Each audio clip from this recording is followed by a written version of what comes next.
High everyone, हामी चाहिँ field हेर्नको लागि भनेर गइराखेको थियौँ। आज चाहिँ हामी बागमारा भन्ने ठाउँमा जाँदैछौँ। नुवाकोटको अलिकति डिस्टेन्स बाटो त पिच नै थियो, तर अलिअलि चाहिँ एकदमै अफरोड पनि थियो। मजाले अफरोड हिँडियो है। बाटोमा चाहिँ एउटा ठाउँ फर्म पनि हेऱ्यौँ। त्यो फर्ममा चाहिँ बाख्राको मल प्रशोधन गरेर यसरी मलहरू निकाल्ने रहेछ।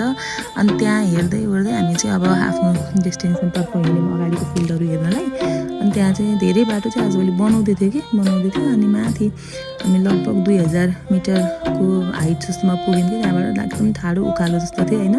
अनि मजाले भ्यूहरू हेर्दै ओर्दै त्यहाँ चाहिँ फार्मर्सहरूकोमा चाहिँ डाटा पनि कलेक्ट गर्दै हामी चाहिँ निस्क्यौँ त्यहाँबाट। अनि एकदमै हाइटमा थियो अनि एकदमै मजाले भ्यूहरू पनि देख्न मिल्ने गरी एकदम रमाइलो ठाउँ थियो कि यो ठाउँ त। तर कस्तो तुवालो लागेको जस्तो दिन भएको भएर राम्रोसँग भ्यू चाहिँ देख्न सकिनँ, तर एकदमै रमाइलो ठाउँ लाग्यो मलाई चाहिँ। तर बाटो चाहिँ अलिक गाह्रै थियो, थोरै है, त्यस्तो धेरै गाह्रो पनि होइन।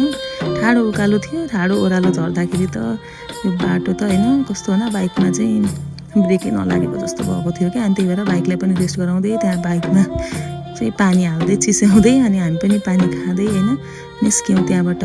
बाटोमा चाहिँ राम्रो भ्यूहरू यस्तै हेर्दै भ्यू पनि रमाइलो थियो। आजभोलि तोरी आलुको सिजन भएको भएर यस्तै पहेँलो हरियो मजाले देख्न सकिन्छ। अनि त्यो माथि देखेको फिल्ड छ नि, हो त्यहाँ भन्दा माथि जस्तैतिर पुग्यौँ। आउँदा त छोरी हेर्नु न कसरी कुरेर बसेकी रहेछन्।